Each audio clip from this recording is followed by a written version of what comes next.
The headlines: a young woman appears in court on firearms charge. Rihanna is joining The Voice, and the Barbados win at last at the Netball World Cup. Welcome to Nation News for Thursday, August the 13th, 2015.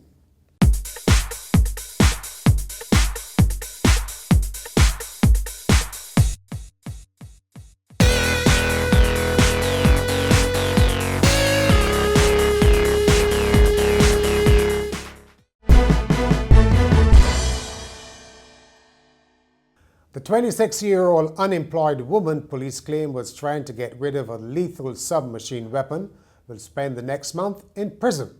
Shakira Nikita Maskell of Ashby Alley in Nelson Street appeared at District A before Magistrate Christy Cuffy Sargent, but was not required to plead to charges of illegally possessing a firearm and 29 rounds of ammunition.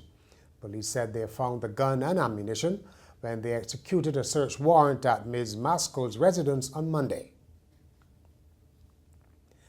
The Ministry of Health's top administrative officer has hit out at what he calls the unfair portrayal of the psychiatric hospital in the media. Permanent Secretary Tennyson Springer, a former manager of the hospital, made the claim after taking Nation News on a tour of the institution. The Nation this week published a number of pictures which purported to show substandard conditions at the hospital. Mr. Springer told Nation News the photos did not fully reflect the state of the facility, since millions of dollars are spent annually to upgrade and renovate it. We have had a policy over the years of sharing with the media our achievements as well as our challenges, and at this time I think the hospital has been, in some cases, vilified unfairly, and that is the particular point I want to make. The pictures that were circulated are not complimentary, for sure, but some of the pictures are not accurate. Some of them are old pictures taken of areas that have been corrected, and some are pictures of areas which, as a policy decision, we've taken not to spend any excess money on the areas because we are closing the areas down. And therefore, it really would not make good financial sense to spend the money in areas where you're going to close down in a couple of weeks. A resolution supporting Barbados becoming a republic is among topics to be debated at the governing Democratic Labour Party's annual conference later this month. Prime Minister Frandl Stewart has already signalled his intention to push for the constitutional change. The Dems General Secretary, George Pilgrim, who updated journalists on the conference agenda, said delegates will also be presented with resolutions on the establishment of a National Youth Service program and the erection of a national monument to commemorate the 50th anniversary of independence. There was Bridgetown alive and Spitestown alive. Now plans are being put in place to bring new life to Pelican Village. CEO of the Barbados Investment and Development Corporation, Sandra Trotman, says the area will be beautified, and over the next quarter a number of events will be hosted and new tenants will be moving in. You may have noticed that several of the shops are empty. So as of last month and continuing to next month, we're hoping that we can identify enough tenants to replace some of the persons that would have left. And we're looking for a variety of tenants in that our focus continue to be on handicraft, but we are hoping to add some level of variety. I know, for example, we've had interest from several types of clients. I wouldn't want to say right now because all of the approvals haven't been given, but we do hope that within the next quarter we would have an estate that is fully populated with tenants and bringing activity to the area. If a Mercedes-Benz is your type of car, well, here's your chance to win one and at the same time help in the restoration of the public library on Coral Street. The Preservation Task Force and Preservation Trust, two institutions charged with promoting the maintenance of our built heritage, have stepped up efforts to raise funds for the rehabilitation work. The project is estimated to cost about $4 million, of which just over $30,000 has been raised so far.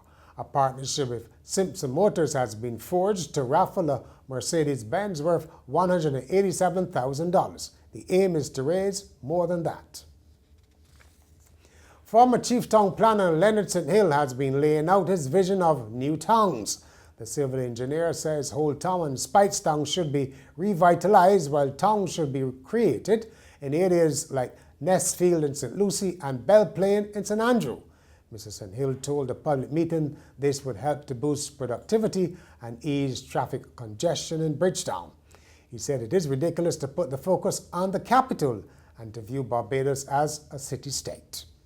This focus, this concentration of everything on Bridgetown is what has put the development of Barbados askew. People talk about the Singapore model, and they like to think of Barbados as a city-state. Well, in the first place, I don't think that Barbados would be able to tolerate a Liu Kan Yu. We couldn't tolerate him. But Singapore could not be developed without that prime minister.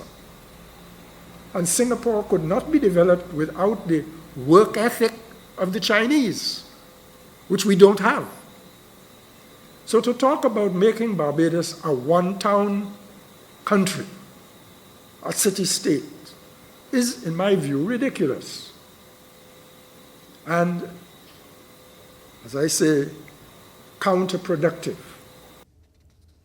It now looks certain that the High Court will decide the fate of those workers being sent into early retirement by the Investment and Development Corporation. The IDC has agreed to stay its decision to retire the workers at the end of next month, and lawyers for the workers have withdrawn an application to stop the IDC from doing so. This will allow the High Court to hear arguments in mid-December on whether the state body used the right procedures. The dispute led to a period of industrial unrest led by the National Union of Public Workers, which now appears to have been sidelined. Fresh from her appearance at Cropover, Rihanna has been given a new role. The international pop phenomenon will be a special advisor for Season 9 on The Voice, NBC's hit singing competition. NBC boss Bob Greenblatt made the announcement in Beverly Hills, California. Rihanna will act as advisor to the 4 coaches, Adam Levine, Blake Shelton, Farrell, and Gwen Stefani, who is returning after a one-season break. The Diamond Singer will make her insights available to all the contestants on the show. The Voice returns to NBC on September the 21st. In sport, Barbados have won at last at the Netball World Cup. They have beaten Sri Lanka 67-33 in Sydney. The win ended a humbling streak of 5 straight losses for the Bajan Gems. Goal shooter Faye Seeley converted 35 of her 46 attempts. Goal attack Shaniqua Thomas netted 15 from 22, while Shanika Wharton only missed 3 of her 14 shots. And finally, a pigeon carrying marijuana and cocaine has been apprehended outside a prison in Costa Rica. The drug-smuggling narco pigeon, as named by authorities, was apprehended on Tuesday near the La Reforma prison, Costa Rica's largest, by the country's penitentiary police. The pigeon was allegedly carrying 14 grams of marijuana and 14 grams of cocaine, according to Costa Rica's Ministry of Justice. Officials seized the pigeon's contraband, should we say arrested the bird, and then caged it before it was taken to a zoological bird refuge. And that's where we end Nation News for Thursday. For more, log on to nationnews.com as well as YouTube, Facebook, and Twitter. And remember to pick up your Weekend Nation on Friday or subscribe to our e-paper.